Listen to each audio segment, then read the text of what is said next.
Welcome to this workshop in robotics and 3D printing and the challenges for SMEs, of course, as we in SME Academy are focused on SMEs.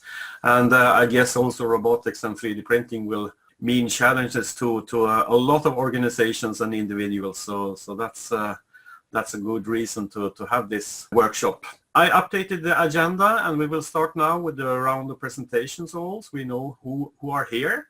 And after that, we will give the floor to Paul Quantock that will make a summary of the European report that was mentioned in the presentation of this workshop.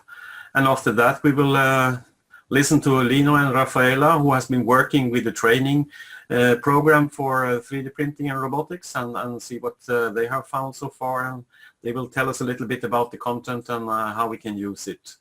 And after that, we give the chance to everybody to both post questions, but also maybe tell us a little bit more about your challenges or your hopefully solutions to all these challenges.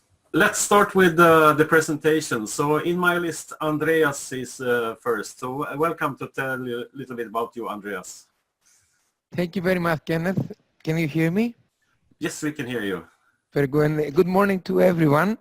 My name is Andreas Stefanidis, and I am the president and co-founder of the Academy of Entrepreneurship, a non-profit organization that one of the founding members is an historical educational association, Hephaestus from the Greek mythology, related with the training of crafts.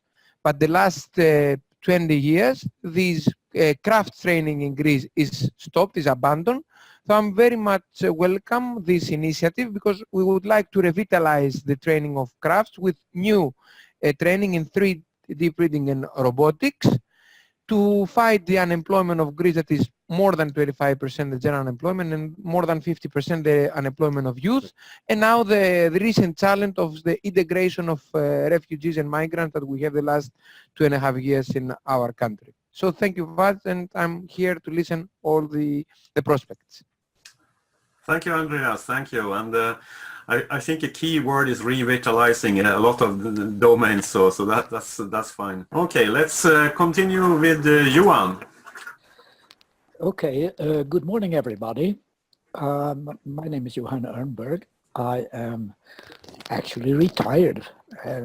Back in the Stone Age, I worked for the International Telecommunication Union, among other things, with a project which was dealt with course development and training development in telecommunication organizations, a global project involving almost 100 different countries and organizations. And now I am a board member of the Riksorganisationen for Digital Competence.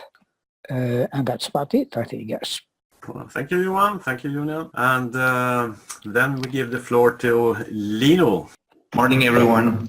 I'm here with Rafaela Silva. You can introduce yourself. Hello, good morning. I'm Rafaela. We are working with Kenneth and Paul on a Rotina project. And me and Rafaela are working with CPROF, that's a vet school here in Portugal. And we are specialists in robotics and now with 3D printing as well. So it will be fun to do this. Thank you very much. And Rafaela, do you want to say something more to add to Lino's presentation? I don't have nothing to add. Okay, that's perfect. Welcome anyway. So let me see now. Now we have Monica.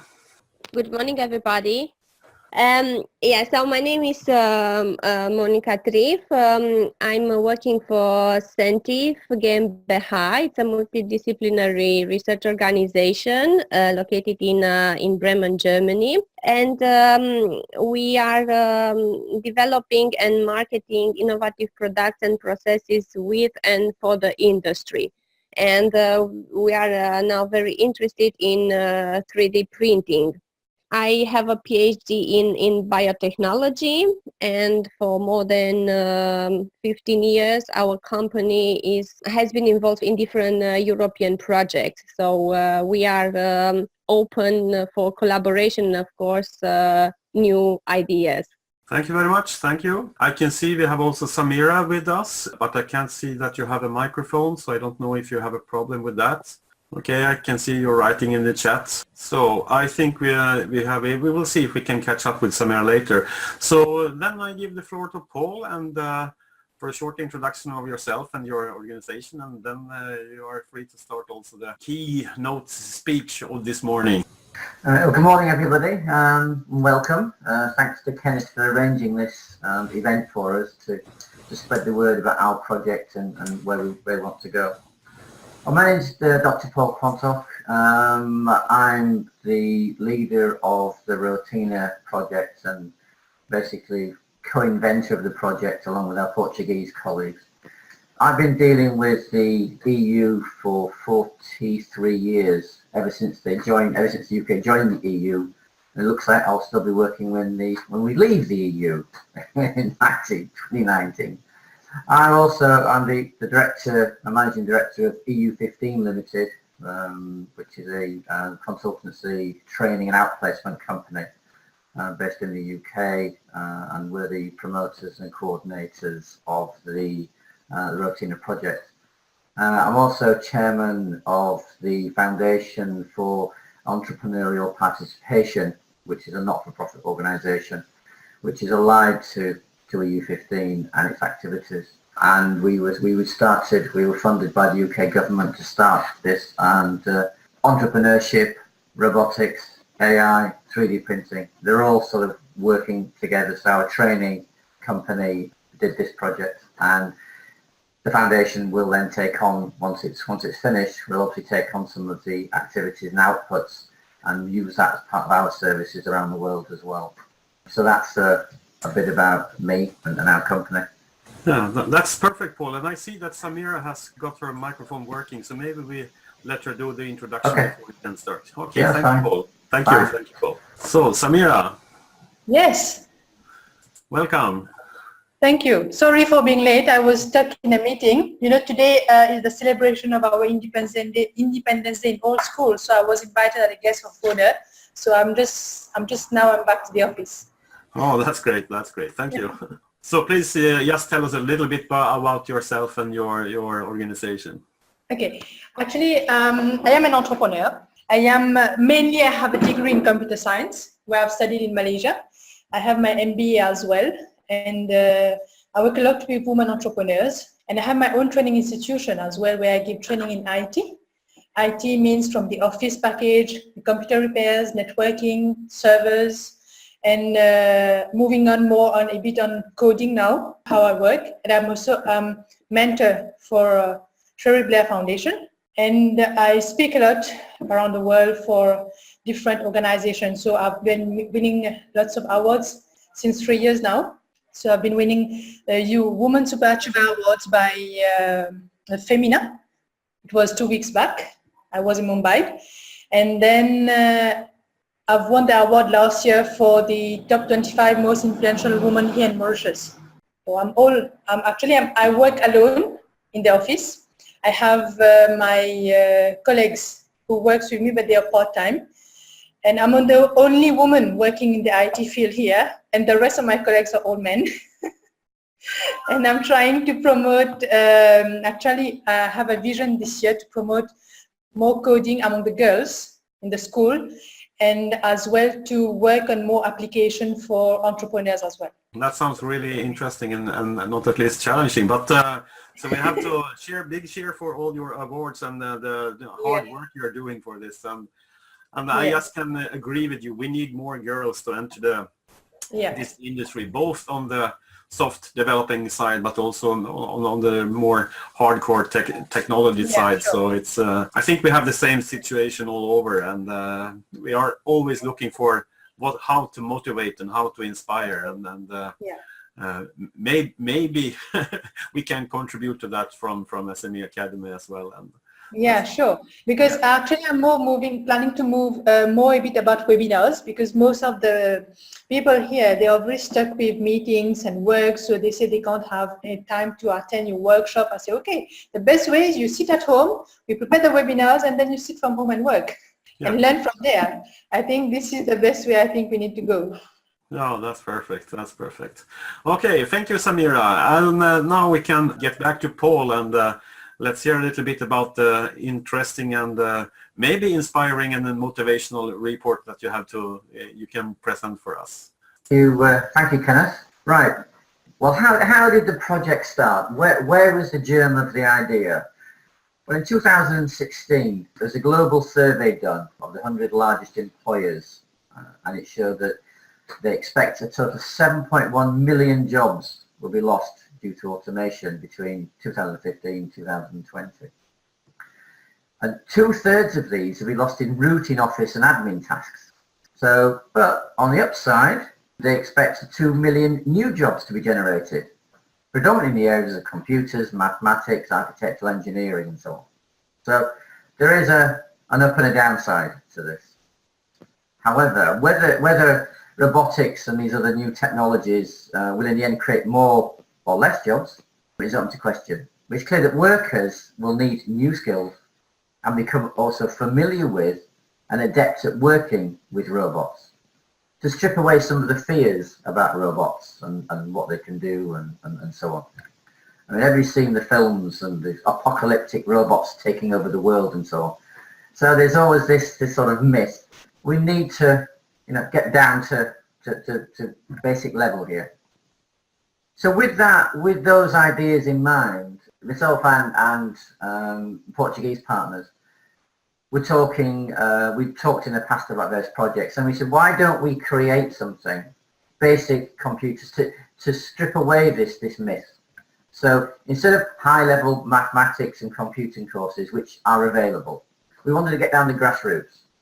People who haven't touched a computer before or involved with robots before. But the idea is to create something that would bring in people at all levels, particularly the bottom level. But how do we know? What should we build? What is the skill levels and so on?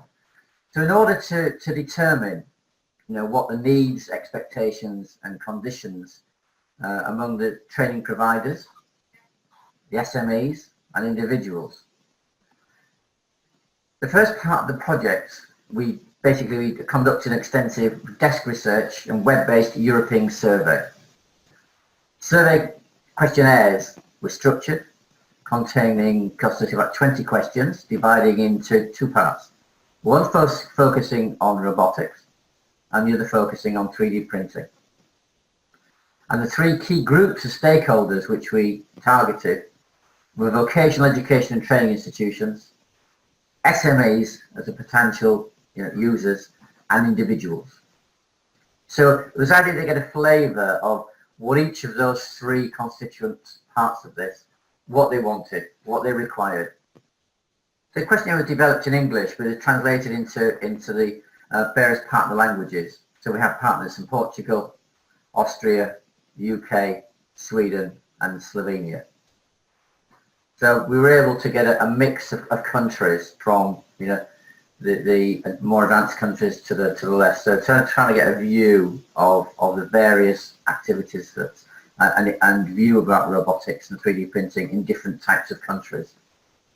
The report was done and it was published last year, and we produced on the website. You'll find the full report, which is 96 pages, and we go into what is robotics, what is 3D printing, and so it gives more of a flavour, and then we go into the research. And just to give you a flavour of the results, I mean, there is a summary as well, which is only 13 pages for those who don't want to read the full-blown report. There's 13-page summary again there, and that's in all the various languages, the 1, 2, 3, 4 languages, 5 languages. So they're on our website as well for people, and I think Kenneth might have actually included it in the email for this event. I think you might have already had that. But to save you reading it, the sort of extract of some of the key things in it were 83% of those surveyed thought the use of robots in a company can be beneficial. So what we've got there is they thought it was a good idea to introduce robotics into the company. And 63% said that their company was considering using them. So we've got a good, they're starting to move forward, and all the publicity that's going on about robots and so on, the positive publicity now that's going on and how you can use it and so on.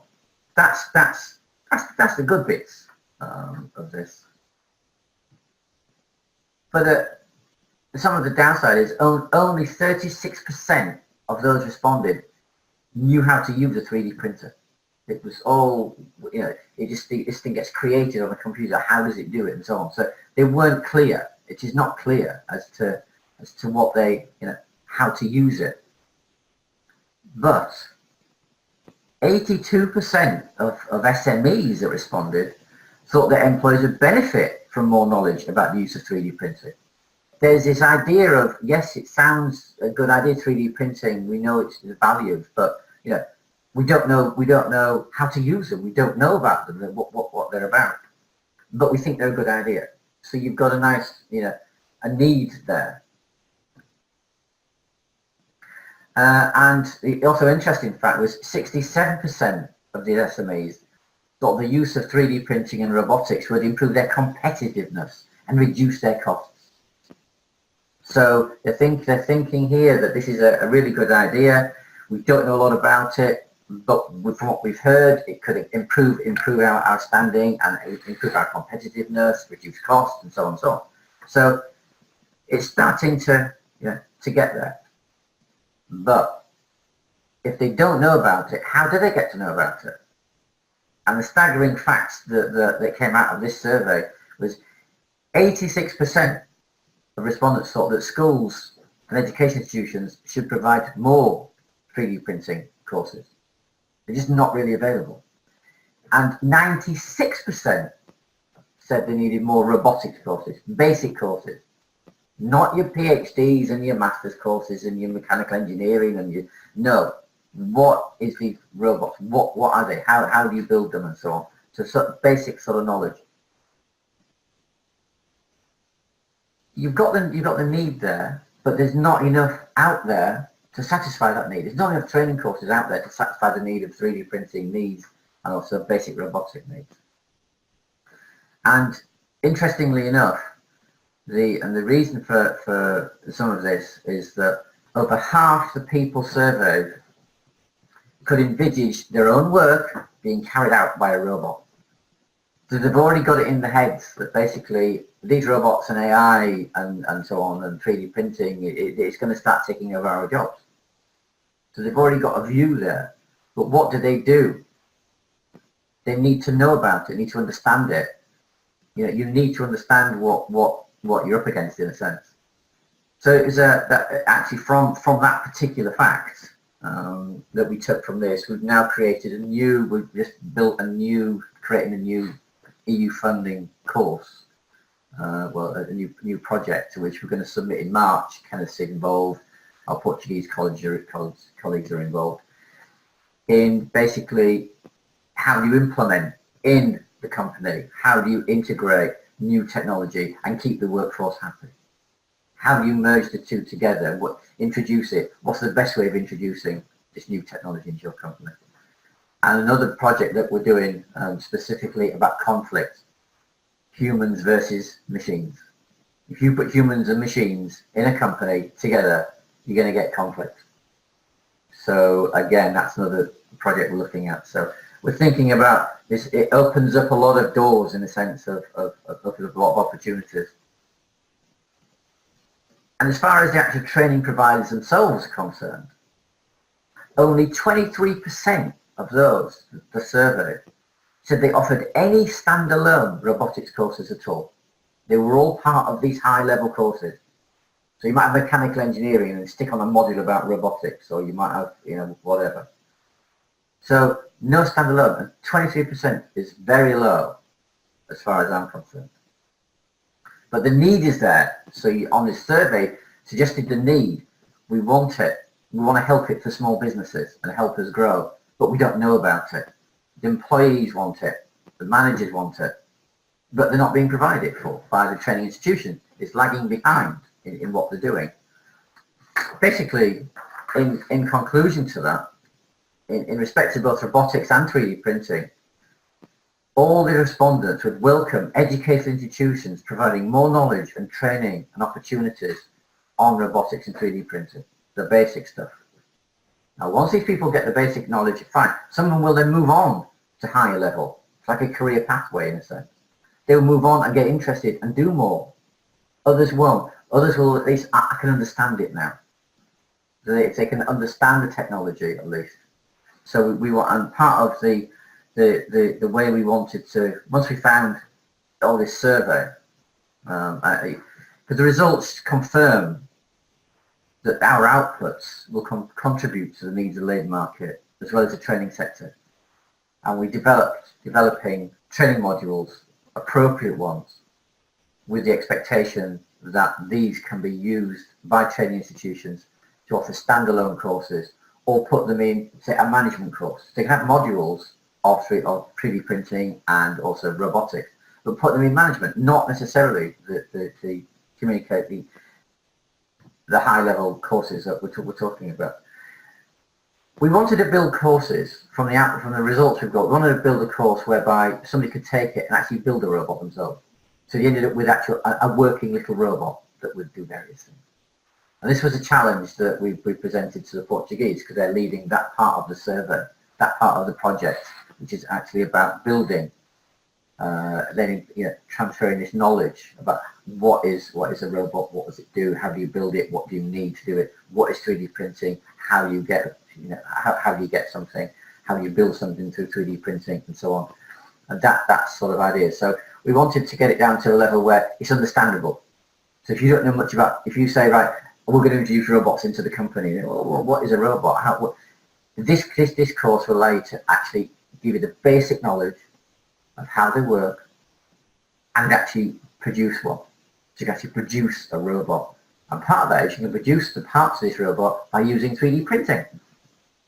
So you give you knowledge about 3D printing. How do you use a 3D printer? How does it work? So you combine the two. So by the time you're finished with this basic course, you end up being able to build a robot yourself. And you don't necessarily need to go to college to do it. You can do it online and so on. So that was a challenge that was presented to our Portuguese college, which they came up with, and they've done an excellent job on producing the training modules, which are out now for consultation and review. We've had a number of reviewers already. It's online, and you can go online and review it. And if you go on our website and register, you'll then get access to all the training modules and the videos. There's about 40 or 50 videos. Again, and it's also interactive. There's quizzes in it. There's videos. There's all sorts of things in it. And that's out for testing at the moment. And the testing will last until the end of April. And we've had people from around the world. Although it's a European project, we decided not to restrict it to Europe, but people around the world in the Caribbean, in the USA, and Turkey, and all over the place are reviewing it because they're interested in it. Because the idea is, once it's tested and reviewed, we will then, the Portuguese guys and the partnership will then review the whole thing, and then it will be launched. Now, the idea is this is a framework program, and what I mean by that is what you do is you have all your training materials, and the training materials are in Word, in PDF, in videos, and so on. The idea is that if you as an institution want to then take all that material, that will be available for you free of charge. You can then take that material and then adapt it. You can put it onto an online, you can put it into Moodle, you can put it onto however you want to do it as an institution and adapt it. So if you want to then put extra bits in, extra modules in that you feel is appropriate for your country or your cohort that's going to take it, you can do that. So providing this framework for you of putting everything together, although it can be used standalone, you can actually then have the capability of using the material as it is and use it. I mean, already some of the survey, the evaluation so far is come back as because at the moment it's in PDF and videos, so that you can download the material from our site, read it, evaluate it, and so on. Some of them are saying, we could use that, we want to do it in the classroom. We don't want it online. We want to stand in front of a teacher. Therefore, if an institution decides to take this, they can say, I can take this material in PDF, videos, and so on, and use it as my teaching material, face to face, which is what some of these people want. And the evaluations have suggested. Others have suggested an evaluation, yeah, we're quite happy to do it online. So again, if an institution, say in Italy, decides that they wanted to do this online, they can take the material we've given them in Word and cut and paste it and put it into their learning management system, whichever that might be. I mean, there are various ones knocking around, Blackboard and Moodle and others. But it's their choice as to what to do. So this is what we're providing. That's the end result of this project. We don't intend as a project to offer this as a course. Our outputs is offered to institutions to do what they want with. Obviously, what some of our partners will do is they will use that material as they think fit in their countries, and that's what we're doing for all countries. And it won't be just available in Europe; it'll be available worldwide after the project's finished, which will be September this year. So in September 2018, they'll be finished, evaluated. There's going to be an event in June in Portugal, sort of multiplier event to showcase the robots and so on. There'll be a competition that's going to go on. After September, the material will then be freely available for people who want it, and they will contact us and say, come over the material. We will then release that material to them on the understanding that they make sure that it states that this project or this material has been funded by European Union, which is obviously a requirement. But other than that, there'll be no payments, and they'll be free of charge for people to use, because we want it out there. In the sense we want people to use this, and we want to be able to use it and get it out to women entrepreneurs, get it out to if you start charging for it, I mean, individuals in various countries can't necessarily afford the training, but if we can give this out for free, it will encourage it, and that's the whole idea that we want to adapt. And then we're going to look at various, as I said, various new projects as a result of some of the results that came out of the survey. So that's great. Great news you have here, Paul, for all of us, and also for everybody not attending this workshop. But as I understand, the pilot is going on, and that means you can have a sneak peek on the modules already now, even if they are not finished. So that's right. You don't have to wait until September to check how you can use it in your own organization. So correct. Yeah. That's great. Before we let Lino and Rafaela tell us a little bit more about the content, I would like to have a round the floor now to hear if there are some questions based from Paul's presentation on the report, or if you have other findings yourself that you want to introduce to us. So who will start with a question or a statement to Paul? It was quite clear, Paul, so no questions. Okay, so if we don't have any questions at this stage, maybe we should continue then with Lino and Rafaela, who has been working to create this training material. And after that, we can also link, because we heard already a little bit about the SMEs can see the needs, but they don't have the competences, and how can we find new business opportunities? How can we find the staff and the individuals in our organizations, or even recruit new ones that can manage these kind of opportunities?